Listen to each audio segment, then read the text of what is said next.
If someone is dying and coming back, they are coming back. So it would then be problematic on behalf of the oral tradition to divide and cut the Messiah in that way. It wouldn't be consistent. And then we would have to ask questions. And the questions would possibly be, was there an agenda? Because remember, the same rabbis that are writing in the oral tradition vehemently detest Yeshua. They say very horrible things about his character. They say very horrible things about his mother, things that is not typical writing style in the Talmud.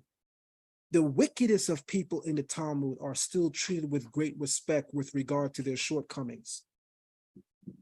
But with regard to Yeshua, they take all the gloves off. So a historian and a scholar is going to say the writing style shifts when they speak of Yeshua. It's almost as if they have a personal issue with him.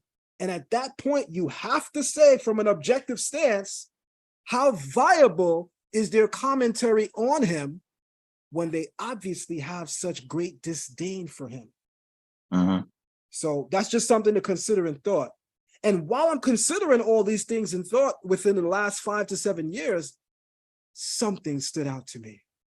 Because if we can say anybody failed, Israel failed. We know that for a fact. God set up Israel to be a light to the nations. We failed, and we were sent into captivity.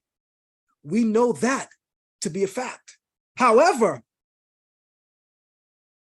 there was still a plan within our failing, as it were.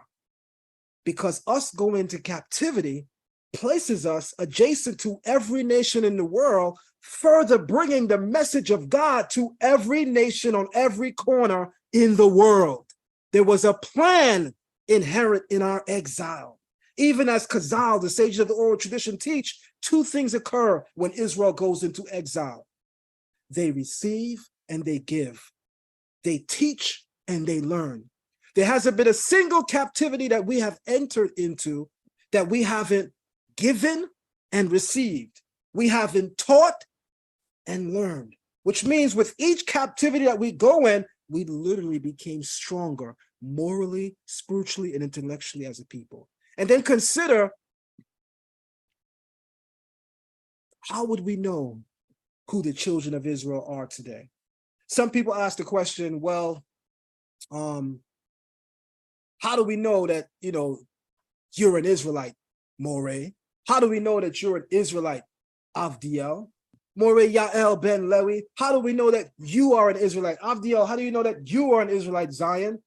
Right? Deuteronomy 28, are we to use that as a gauge?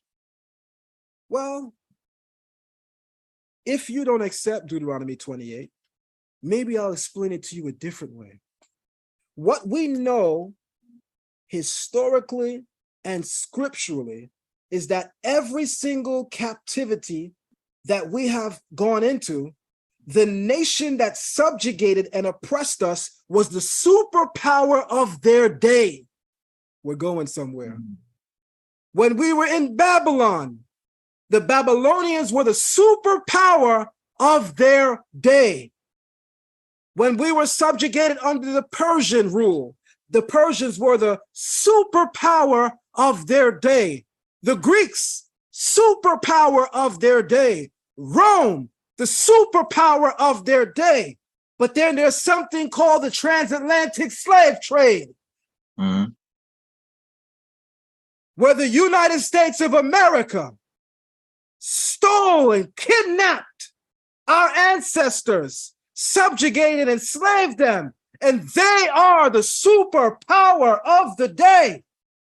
So we need not look further in our pursuit of finding where the children of Israel are, because they will always be oppressed and subjugated by the superpower of the day.